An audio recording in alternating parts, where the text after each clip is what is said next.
দরকার আগে। কুরবানি কার উপরে ওয়াজিব?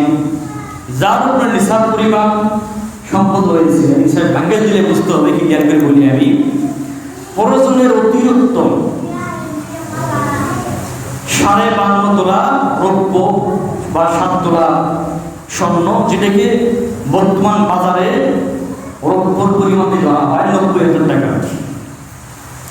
90,000 টাকা বর্তমান সময়। এই পরিমাণ সম্পদ যদি কারোর প্রয়োজনে অতিরিক্ত থাকে, বুঝতেছেন কিনা আমার কথা? আপনার প্রয়োজনে যা আছে, নিত্য প্রয়োজনীয় জিনিস ছাড়া এর কোনো অতিরিক্ত, সেটা ব্যাংক ব্যালেন্স হোক বা ক্ষেত খামার হোক বা যে কোনো জিনিস হোক, সোনাদানা হোক, প্রয়োজনে অতিরিক্ত যদি 90,000 টাকা পরিমাণ, এই পরিমাণ সম্পদ বা জিনিস বা টাকা যদি থাকুক, যদি থাকে, তাহলে আমার উপর কুরবানি ওয়াজিব। এটা একটা। আরেকটা হচ্ছে সহজ করে দেওয়া, আরেকটা হচ্ছে সাদাকাতুল ফিতর।